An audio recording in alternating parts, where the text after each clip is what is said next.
Wheelin Wednesday. Welcome back, everybody. Welcome back to, as was previously whispered, Wheelin Wednesday. As chosen by the wheels, a clash of non-ectos. Insert like that boxing bell ringing sound. In the left corner, Colonel Mustard. What is the Colonel? He's not an ecto. He's not a 10-3. He is a collection of bits and bobs held off the ground by a set of AR-45s and some hunks with double bun inserts in them. Are they the perfect tires for him? Probably not, but we foolishly said in the last test of tires involving the Colonel, I wouldn't be opposed to entering some sort of competitive environment on these tires. And the wheels, they heard that.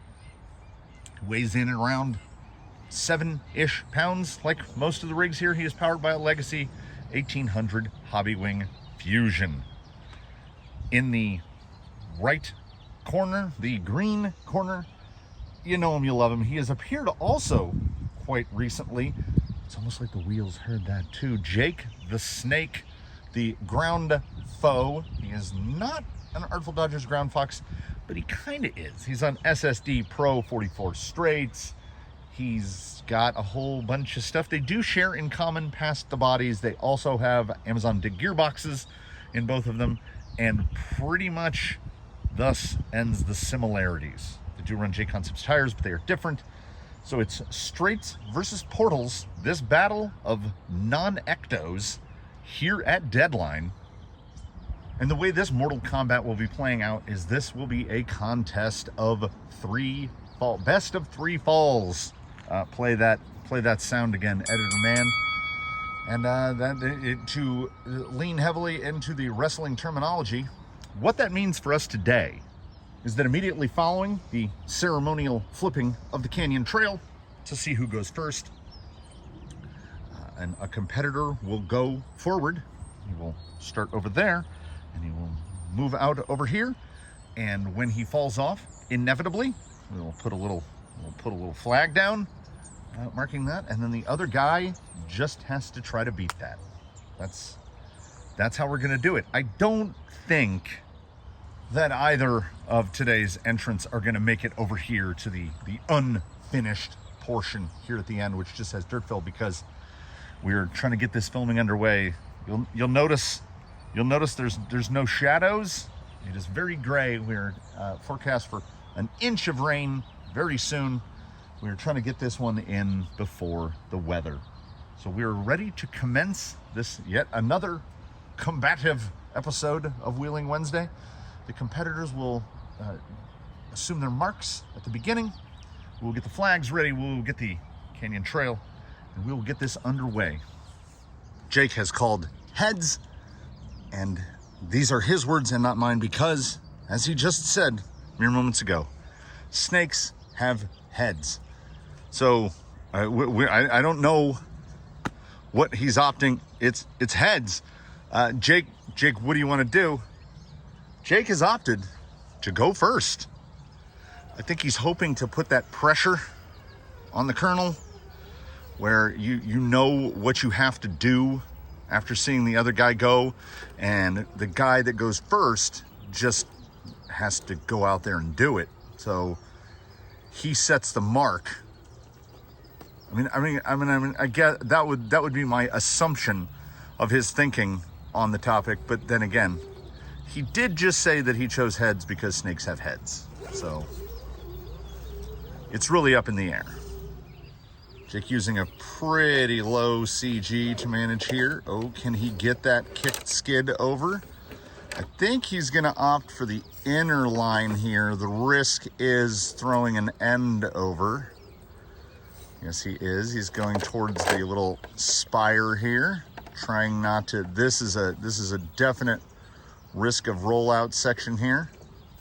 Deadline, as you will remember, is a region without gates and also without penalties for reversing. You're pretty much not going to get through here without using reverse at some point. The penalties are found in falling off. If you fall off, that ends your run. The goal is just to finish this thing.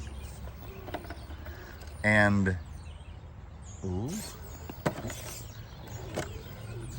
and it does get worse from here on out.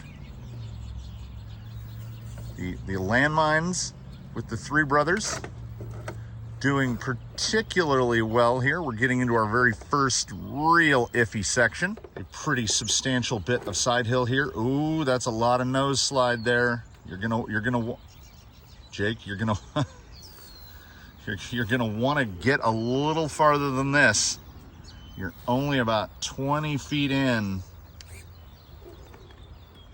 Oh, that is a poor application of dig there, but he was in a bad spot. We'll mark a flag and the colonel will see if he can improve on that effort. The bar has not been set exceptionally high. Jake managed to get out to 16 feet, 11.5 inches. But we do have this, this could be a quick first fall run here. No, Colonel's looking all right. He was looking a little tippy there. See how this covers his front end. Nicely done there. Will that, so ground clearance here is obviously going to be better on the portals. Plenty of forward drive in the Colonel, but is he sacrificing too much side hill ability with his height? The first 6 feet or so of entering deadline here are pretty easy. He's got that forward skid. And let's say exuberant application of throttle here is not particularly rewarded, as it can throw you out of shape. Better use of the dig there by the Colonel. Colonel is opting for a sort of a midline here. We will see. It's a bold move, Cotton. We will see how that pays off for him. Again, judicious application of dig there. I think he's trying to get that front tire over. Oh, the Colonel is a gambler. I don't know if he's gotten himself into an inextricable position, but the Colonel must know. Let's see here. It's going to get a little upset either when that rear end slides down. Okay, he's on the rails.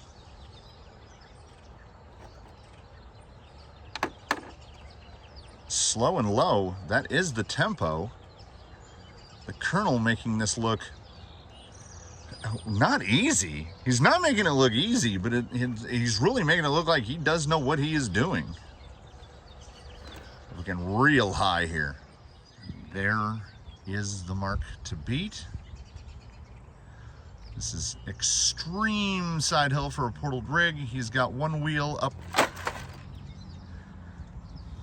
I think both will choose a different line on the second one. First run to Jake. I guess what we should do in spirit of fairness is losers outs, right? So rolling into round 2. Let's see if the Colonel changes his angle of attack at all. We both get to a real iffy proposition there. Very smooth on entry there. Navigating here past that little spire. And he is in sort of a spot.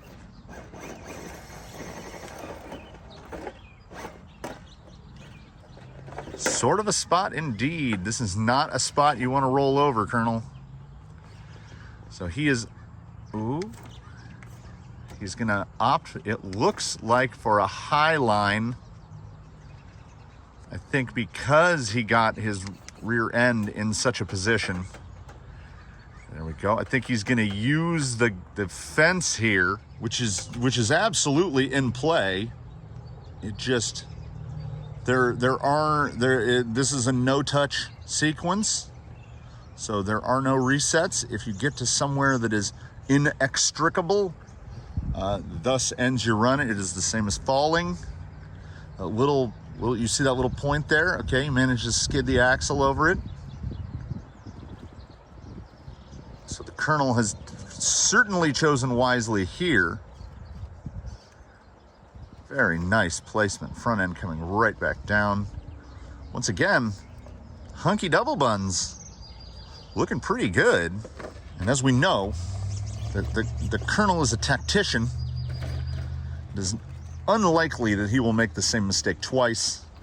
He is again opting for a fence line approach here. This gets a little iffy. Colonel making up for those portals a little bit with shorter shocks, running 80s. Trying to get that front end up and over. Now, I think if he can clear this rear end past here, he's going to have put himself in a pretty good placement. Oh, he has fallen into that little notch. Does he have enough?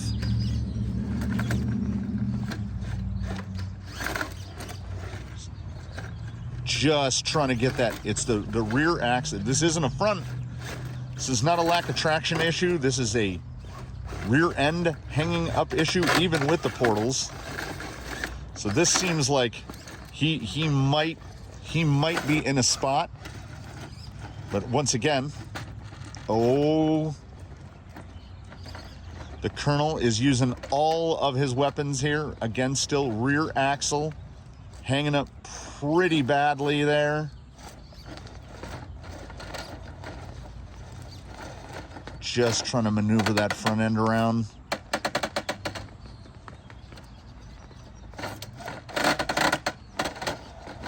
Just trying to, if he can get that rear axle unhooked,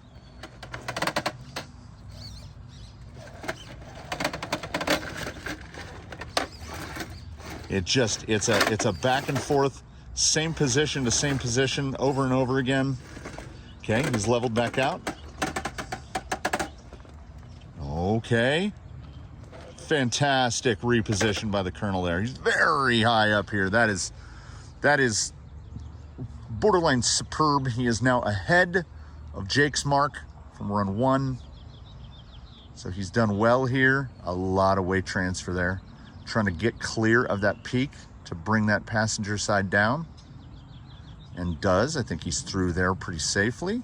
We get onto the tree line here. There are no good options. The section uptight against the net there's a real peak to hang on here.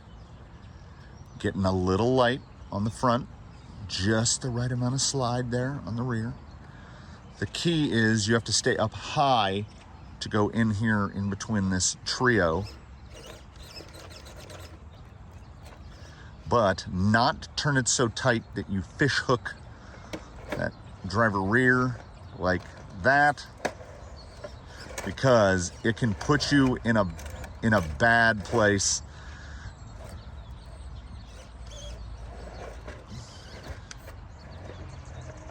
Oh, excellent, Colonel. Very good. Colonel's here into a little bit of what we call the freebie section. There's not a lot in the way of problems. It's kind of a section to clear your head, prepare for the really rough side hill stuff that's coming up. Again, it's LCG versus LCG here, so there's plenty of stuff to get hung up on. Colonel's going to go particularly high up here. Stay off that. And as long as you don't dump out right there, you're generally okay.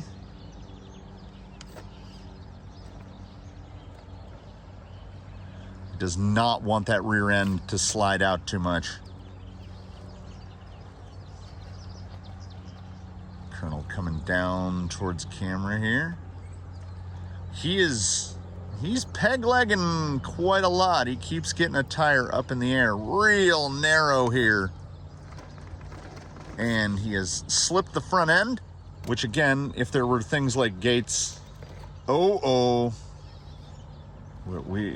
is in a problem zone here. He's on the polyethylene down there. Everything is literally riding on passenger front end, a very slow slide off. That is a tremendous effort by the Colonel. Jake has really got to do something to not tie this one up at one apiece. 2 notes here as we roll into Jake's effort.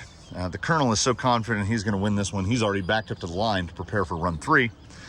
And the Colonel, we're going to have to call this one a redemption song because he came through with an inarguably impressive 36 feet 9 inches, which pretty handily beats Jake. I mean, if this thing were going to come down to like a tie, we would go by total distance traveled. But we're just hoping that isn't going to happen. We haven't really put anything in place that would that would constitute a tie break. And it's all down to Jake right here. Jake can win it with a stellar effort here, while the Colonel waits to see if what he has done is enough. And with Jake, you never know. Jake could fall off right here. As we said, this is not a location to get too spicy. And with no reverse penalties, if you don't feel like your angle is right, make another angle.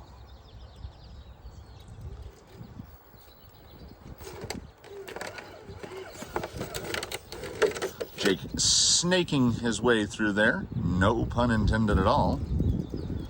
Using all the compliance he's got. No one is opting for that outer line there since the Colonel made mince of it earlier. Get up and over, Jake. He's going to opt for a little reverse here, a little pull back. He doesn't have much of a bumper, but he does have enough to get hung up. So it would be my guess that Jake is going to opt for that fence side line, perhaps not so much into the fence side, as he doesn't have the ground clearance. Probably going to try to pull it in tight right here. He doesn't want to get caught in that little notch. He also doesn't want to flip over.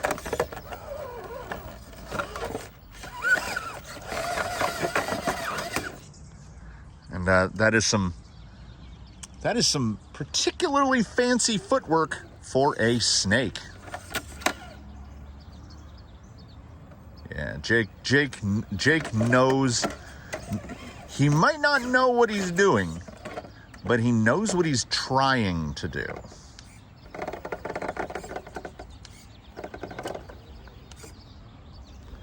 And he is hoping to not fall off in the exact spot that he fell off the first time.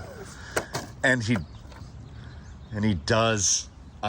That's almost identical. It's like the Colonel called this one, and the Colonel is now really poised to win this because it is losers outs, and we got to reset to the beginning, and Jake's got to go again. I think he fell off about 5 inches before he did on his first effort. Wind kicking up on the course a little bit. Should not affect the competition, I do not think. These gentlemen are pretty heavy. Take a little high. Jake maybe perhaps a little over anxious. He knows that this is the Colonel's game to win at this point, as the Colonel has put up a distance well past double. The Colonel's 1 run is Jake's 2 runs combined and then some. So we certainly hope the best for Jake. We like to see a tight competition. And after Gate Rover's absolute manhandling by Ironsides, which will prompt a certain future retune of the Gate Rover, I think that at least so far what we're seeing today is showing that there's no one is more surprised than the Colonel himself that the Colonel's tune is honestly pretty good. He's handling this obstacle particularly well, and I think short of that mistake, this is the Mario Kart equivalent here at the canyon.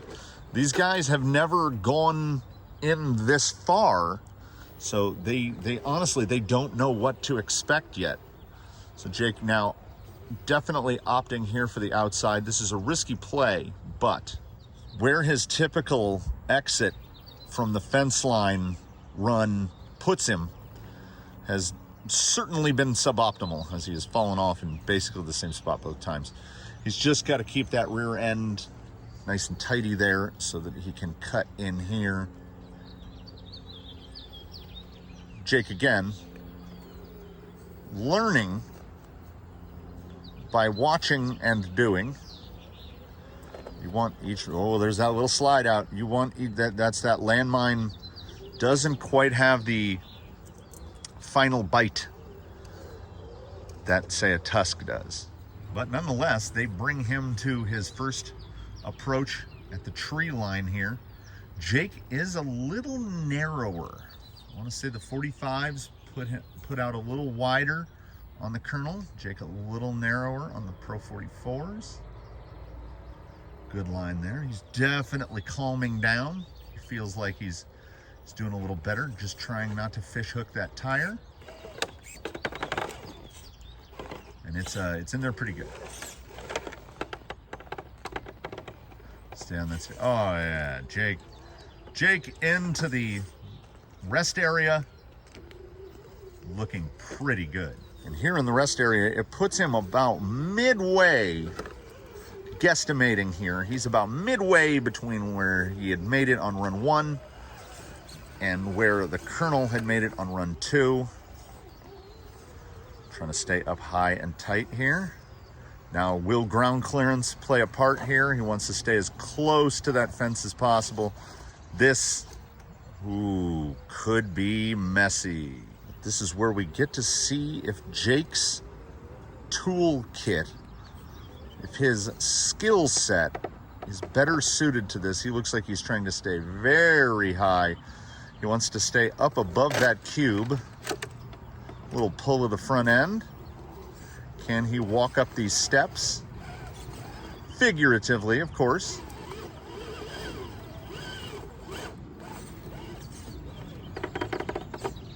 Good amount of grip there. He's up off the top of the cube. And as you can see here, he has bettered the Colonel's best effort by a little, slithers through there. Jake not crumbling under the pressure. He's about, if he can get here past old Stumpy, skid hanging up, just trying to snake his way off without tumbling away. Ooh, he is into what is rapidly being considered rest area 2. So Jake certainly with an advantage here, probably closing in on the 50-foot mark.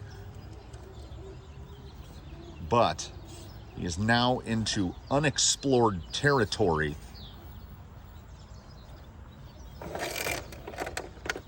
And that low skid, that's a very tastefully chosen line, Jake. That is very good through there. Now just a matter of seeing how many of the murder holes Jake can successfully navigate. He is opting for a real deep into the fence line here. Trying to get that real low skid over. It's going to get real. We are on the highway to the danger zone as we enter the section of just murder holes. He is wisely trying to stay above them, but it gets very choppy and it does just drop off into the fence line. There's almost nothing down past that back line there. So if you fall in, you are in. But you can fall in and hope to have some chance to power your way out. But if you fall down off the pipe, that is the end of your day. Jake is now trying to stay above here as he comes into the very last of the murder holes.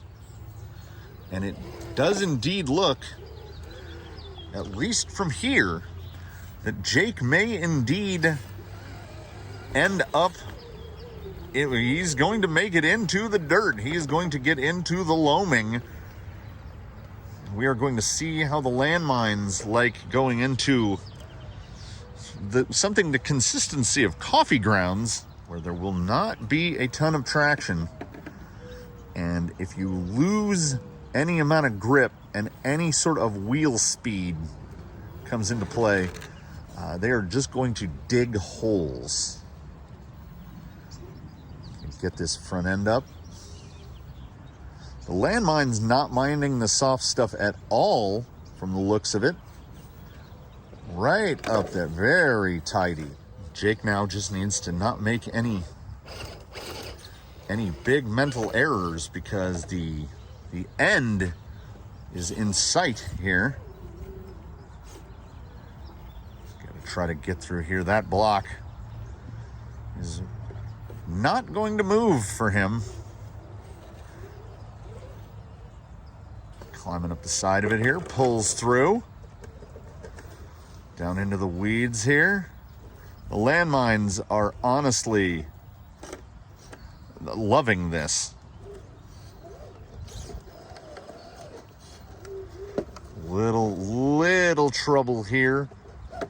That hole is a little deeper, and he is inverted. He's fallen into a hole so deep that he is, I would say, inextricably buried. Yeah, there's nothing he can do. And we'll do a little soft pan here.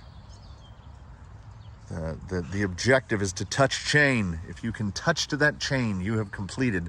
And he made it to there. This is, well, let's do the soft pan this way. Here is what the Colonel has to do.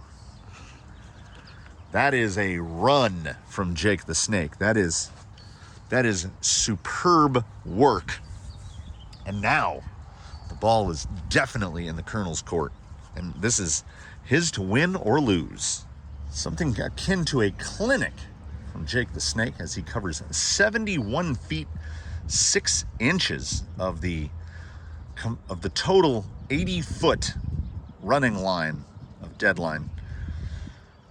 That is pretty good. 71 out of 80 is not too shabby. The Colonel now has a very long road ahead of him. His best effort was 36 feet 9 inches. But he knows what need be done. And the Colonel, the veritable ship of Theseus himself, is a survivor. I wish I could say that we make efforts here to manufacture drama in competition, but we do not. This is how this worked out. The Colonel has lost one mirror, and his driver's side mirror is hanging on by a thread. Watch it flap around. See, he navigates the high line here. Yeah, honestly, he does. Oh no.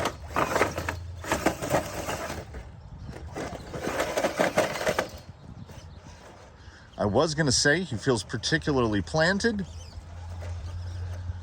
and he managed to extricate himself there. Did he eject the mirror? Nope, it's still dangling there.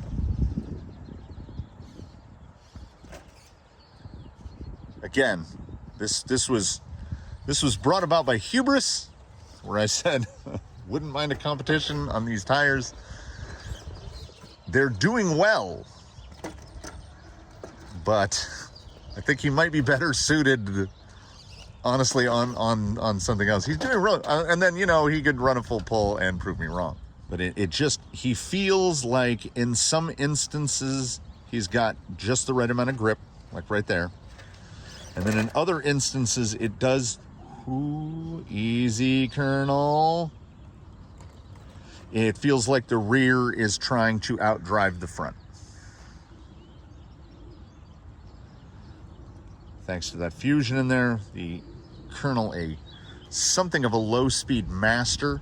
I think he's a little lower on this line than he would like to be. But can the hunks get him? Oh, no. It is tragedy at deadline, everyone. He was setting himself up for a better approach there. It was starting to feel real light on the high side. The Colonel falling off at that apparently quite deadly 17-foot mark. And with that, we bring this installment of Wheeling Wednesday to a close. I think this one came down to tire. The hunk, unsiped, we are going to try cutting them up a little. And he does have some other tires to test. We haven't gotten to that tire test sequence to see what needs to go front rear. Do we need more side bite in the front? The Colonel did really, really well this time around. I have to say, he fell victim to someone doing extraordinarily well. I think Jake's tune, suspension-wise, tire-wise, not having portals, so he's got a lower center of gravity. I think everything just combined here to give this one to Jake. Jake also a bit more of a veteran. The Colonel in his current form has certainly not performed anything sort of competitive. This is the first time that he has had to go head-to-head against someone, even without gates. We have the gateless mastery that is Deadline, and Jake with just a stellar effort. So the Colonel should not be embarrassed with his performance at all. He did remarkably well. They both did remarkably well. And they both, along with me, we thank you so much for watching. To be in that wonderful minority, the acolytes of Wheelin Wednesday, the Canyonites who say Wheeling. We thank you for coming and joining us here on this Wednesday. We do invite you to comment below, to drop a like if you liked it, to subscribe if you haven't, to consider a channel membership, become one of the rare elite. As of the recording of this video, there are 20 Crawler Canyon channel members, the elite 20, who get virtually nothing extra, but you know, they go a great distance to helping support the channel and enabling us to do stuff like this. This is how I afford those sacks of plastic cement. So thanks once again for watching, everybody. We look forward to seeing you in whatever comes next as we fight through the weather. And we hope to see you then in the next one. And we do ask that please, in the meantime, one and all, do your very best to have a good one, everybody. We will catch you next time.